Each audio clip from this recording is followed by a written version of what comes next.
What's good, YouTube? Welcome back to MANIACITV, man. Today, we got rappers hit with a RICO charge from the Hip Hop Daily channel, man. Now listen, we've seen this especially a lot in recent times, man. The feds, they not playing fair with rappers.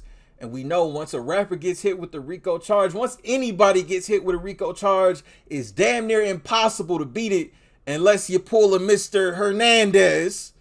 But we gonna see some cases in which rappers were hit with RICOs, man. Let's get it. Most rappers don't actually live the life they talk about in their music, but some of these dudes really came from the streets and still got one foot in. Today, we taking a look at rappers who've been hit with RICO charges. Let's jump right in. MANIACITV and Block. Man. On August 4th, 2020, FBG Duck was shot and killed while shopping in the Gold Coast, a wealthy neighborhood of Chicago. According to police, 2 cars pulled up on him while he was shopping. Then 4 suspects hopped out and started letting off shots. 1 month before he died, Duck dropped a diss track called Dead, where he took shots at a bunch of dudes from Block that died. The diss included well-loved members like T-Roy and Odie Perry. So, rumors quickly went around that Block was behind the hit on Duck. Then, in October 2021, police seemed to confirm the rumors. A federal RICO indictment named 5 Block affiliates that was allegedly involved in the murder. One of the suspects was MANIACITV, King Von's right-hand man. They were super close, and MANIACITV was with Von in Atlanta the night he was shot by Quando Rondo's crew. Even though he's known as a rapper now, MANIACITV was always one of Block's most savage shooters. He's allegedly responsible for a bunch of well-known hits, like shooting Wooski in the head outside of a funeral. The other Block dudes caught up in the RICO case was C-Thang, C-Murder, Los, and Kenneth Kenny Robinson. A 5th guy named Zell Money was also under investigation, but he committed suicide in August 2021. That shit was crazy. Even before the investigation was made public, most people thought Block was probably involved. After Duck got killed, King Von bought chains for everyone in the crew, which made it seem like a gift for taking them out. MANIACITV and the others was also charged with murder and aided racketeering, assault, and weapons charges. Now, I want to say this before we go any further about this case with, with Block right now. I feel like this is honestly only the start. I highly advise anybody in Block, especially if you rapping, be careful. Be careful what you saying on these songs. Be careful what you posting on social media, because all that this did, this gave the feds in Chicago a reason to take down the whole block. I don't know how this is gonna end. I don't know what's gonna come about it. I don't know if I honestly don't know, man. Like this is a crazy thing, man. A war that's been going on for over a decade. It's been, a lot more eyes has been on Chicago and on 63rd and on Block because of the music. But now this shit, I don't know, man. I don't know where we gonna go from here on this case. The crew, which made it seem like a gift for taking them out. MANIACITV and the others was also charged with murder and aided racketeering, assault, and weapons charges. Now all of them are facing a minimum of life in prison and possibly the death penalty. When he was first arrested, MANIACITV seemed to be taking it pretty well. He responded to a fan's letter and told him, "I'm great, and thanks for reaching out. My head high as it could be. Love for reaching out. I'll be out soon." But now, a ton of evidence has been discovered that prosecutors believe will make the case an easy win. According to court documents, they've collected 48 discs and a thumb drive full of evidence, which includes FBI reports, surveillance footage, body cam footage from Chicago police, search warrant returns, and more. With so much evidence stacked against them, the situation ain't looking too good for Block. And that's why I'm saying, like, all the shit they got, and I'm pretty sure they got these niggas' phones, text messages, pictures. You don't know what the fuck. They got their Instagram DMs. Y'all think they gonna stop at them 5 niggas? Hell no. Like I said, this is giving them a reason now to go into Block. Come on now. RICO cases are no joke, and all of these dudes could be facing a death penalty if things don't go their way. But MANIACITV ain't the only popular rapper who's facing life in prison. This next artist been accused of being involved in a murder and also being one of the highest ranking bloods in the country. YFN Lucci. YFN Lucci. YFN Lucci is a rapper from Atlanta, known for hits like Every Day We Lit and Key to the Streets. In January 2021, a warrant was issued for YFN Lucci's arrest. The Atlanta PD claims that he was the driver during a gang shootout that left his homie dead and another man injured. According to authorities, Lucci and 2 other dudes slid through the enemy territory and got into a shootout with their ops. One of the dudes in Lucci's car got hit, a man named James Adams. Adams was then shoved out of the car and left for dead while his friends drove off. Police later arrested Leroy Pitts and a Miami rapper named CP3 for the shooting. They claimed that CP3 was a shooter and Lucci was behind the wheel, so Pitts, CP3 and Lucci was all charged with murder, aggravated assault, and participating in criminal street gang activity. Hold on. Now I didn't know too much about YFN Lucci's case. So they were in the shootout. Their homeboy got killed. They pushed him out of the car and drove off. The biggest thing I don't understand though with this shit, with a lot of times in this, like in Lucci's case, man, nigga, you made it. You made it, my nigga. You big star. You know what I mean? Like in YFN Lucci, I fuck with Lucci so heavy. I got so much of his music. But it's like, I think it goes to show, like, you know, a lot of times, man, these niggas, like, yeah, they made it financially. They got everything they could ever wish for in life, man. But, you know, their mind might still be mentally in the streets. You know what I mean? You can't leave a lot of this shit behind. And I know, you know, it's a lot harder than what a lot of us think. Like, oh, you know, you rich now, just move out. It's a lot harder than that, man. You got people you came up with.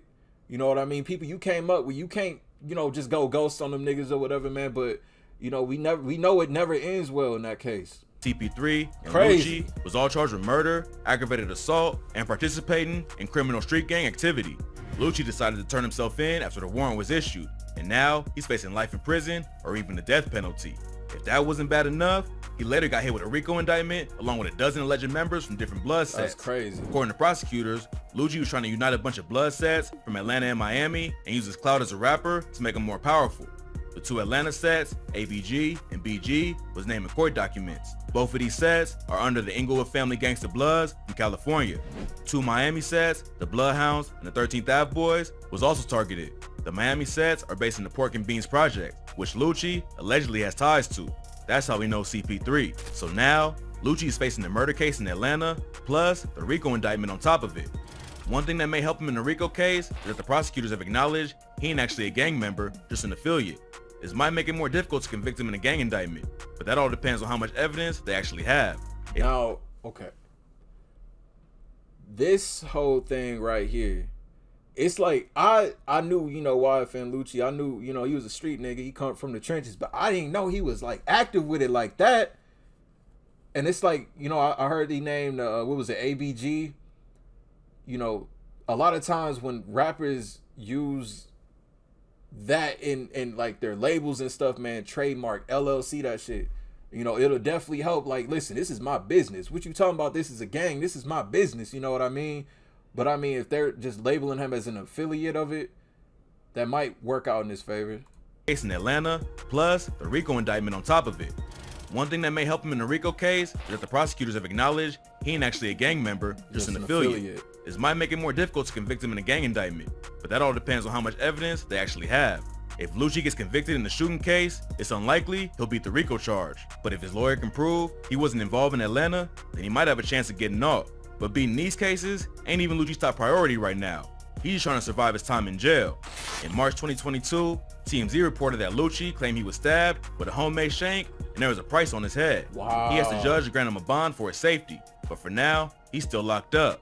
One day later, TMZ obtained an incident report from the jail that said Lucci and another inmate both used sharp objects during the fight. Lucci allegedly yelled, "I feel like killing this n***."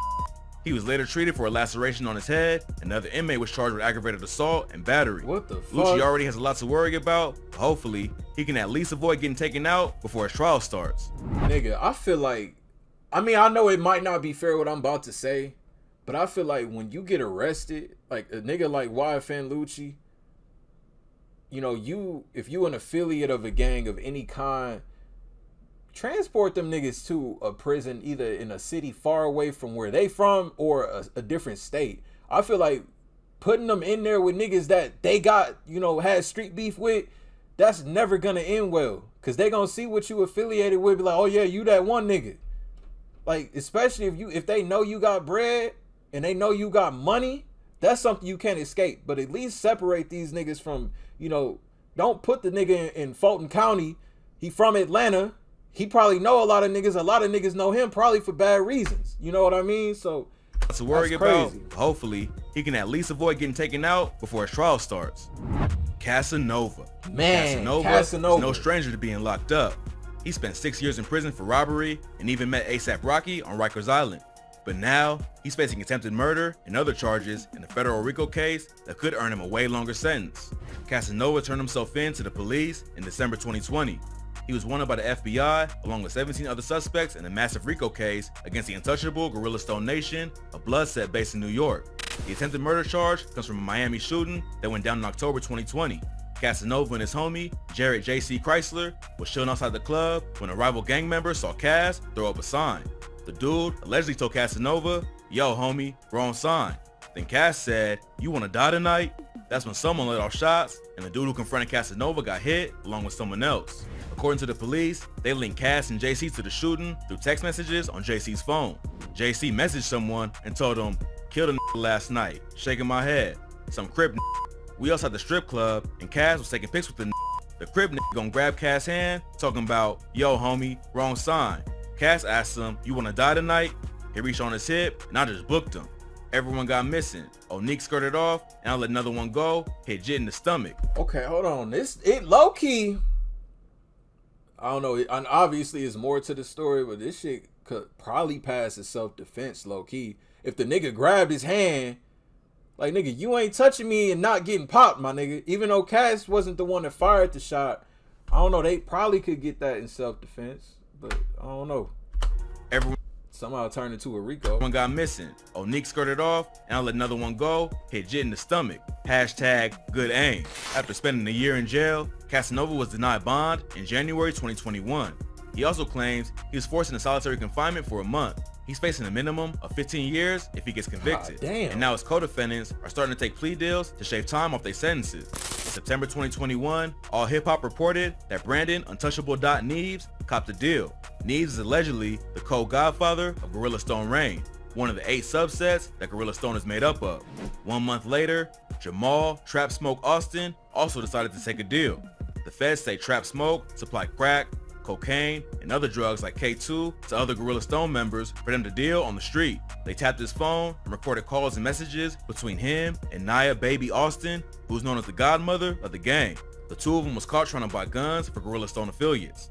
Casanova still says he's innocent of all the crimes he's been charged with and that the police are just using his past against him, but the prosecutors clearly think they have enough evidence to convict him. Now look, if I was Casanova in this case, in this predicament, man, you see everybody else around you taking the plea, it might just be your best bet to just take the plea. If they throw, let's say, you know, you face at most 15, if they throw 8 years at you, man, just take the 8 piece. Honestly, I would honestly just take the 8, you know, rather than keep saying that you're not guilty. Then they gonna end up coming up with some crazy shit, or somebody gonna testify against you or whatever. Then you gonna get 15 with no possibility of parole. But just take that 8 with a possibility of parole, shit, fucking 6 years down the line or some shit. Like, I don't know. I don't know, man. I would probably just take a plea, especially seeing everybody else around me take a plea. I'll take the plea. That's just me. You know, if y'all was in the situation, what would y'all do? Y'all facing 15 years max. They throw a plea deal of 8 years at you. Would you take it, or would you continue to, you know, say that you're innocent in hopes that you could possibly beat the case? I don't know. Me personally, I'll just take the plea. Police are just using his past against him, but the prosecutors clearly think they have enough evidence to convict him. Now that 2 of his co-defendants have taken deals, maybe Casanova will do the same. But since his rap sheet is so long, the judge probably won't take it easy on him. Tap in for updates on this case as it develops. But if you thought Casanova was down bad, these next 2 Florida rappers both ended up getting hit with RICO charges after starting a war that terrorized the streets of Orlando. Hotboii and Glokk9. Hotboii and Glokk9 was 2 of the hottest up-and-coming rappers from Florida, but petty jealousy caused them to start beefing, and now they both caught up in a RICO case. The 2 rappers broke into the industry around the same time and even collaborated on the tracks together in 2018, but then something happened between them that sparked a bloody war. Hotboii claims it all started because Glokk9 was jealous of him, but no one knows exactly what went down. Hotboii is affiliated with a gang called 438, while Glokk9 reps AFNF, aka the Army. The beef between the rappers ended up causing a full-blown war between the gangs, and in April 2020, the first body dropped. A 438 affiliate named Wolf Luther King Luma was allegedly shot at a party by an AFNF affiliate named Demetrius Cox. Then 11 days later, the memorial for Luma was shot up and 4 people got hit, including a high school football player who died from his injuries. Police suspected an AFNF member and Jeremiah Robinson was responsible for the memorial shooting, but he got killed before they could get to him. Robinson was allegedly murdered by a 438 leader named Vanshawn Sands. Robinson and another AFNF affiliate tried to kill Sands at his house, but Sands pulled out his own gun and shot Robinson in the head. A few days after, these niggas with these fucking instantaneous ass get backs, man, like they ain't waste no time. The feds about 12 steps behind. These niggas is, man, terrorizing Orlando. And the crazy thing is about Hotboii and Glokk9's case, Orlando is one of the biggest tourist spots in Florida, my nigga. Shit, ain't this Disney World there type shit. They gon', man, listen, they made that task force so quick because they don't want to deter people from coming there. If these niggas terrorizing the streets like that. By a 438 leader named Vanshawn Sands. Robinson and another AFNF affiliate tried to kill Sands at his house, but Sands pulled out his own gun and shot Robinson in the head. A few days after that, Glokk9 and his crew allegedly tried to kill another rapper named Cudham Reese. They let off over 100 shots into the house he was staying at, but Cudham wasn't even there. His mom and sister was, and they was able to identify Glokk9 because they blood cousins. And that's the violence crazy was getting part. worse, and even innocent bystanders was getting hit. The police knew they had to do something, so a special investigation called Operation X-Force was created to stop AFNF and 438 from killing anyone else. But Glokk9 almost ain't survived the investigation. In October 2020, he got ambushed at a mall in Orlando. Two shooters waited for him in the parking lot and started dumping off shots when they saw him. No one got hit, but Glokk9 got arrested at the scene because there was already a warrant out for him. Operation X-Force was trying hard to bring both gangs down. Nigga, I'm sorry, but if I was Hotboii and Glokk9, nigga, I would be stressed, my nigga. I'd be so motherfucking stressed. I wouldn't even want to play the game or nothing. Nigga, I ain't even trying to go outside. I would be paranoid. You got the feds investigating you. You got niggas in the city trying to kill you. You shooting up your blood cousin's house, auntie house and shit. Like, nah. Nigga, I'll be fucking paranoid than a motherfucker, man. Crazy. Shots when they saw him. No one got hit, but Glokk9 got arrested at the scene because there was already a warrant out for him. Operation X-Force was trying hard to bring both gangs down. They had wiretaps, surveillance cameras, and informants to help collect evidence. And by the end of the 9-month investigation, they arrested over 30 men.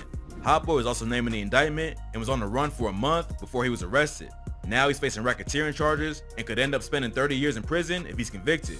Glokk9 was already sentenced to 7 years for unrelated charges of identity theft and weapons possession, but is still facing more time from the RICO case. Both of these hold on. So the time that Glokk9 got right now ain't even from the RICO. That's from a completely different case.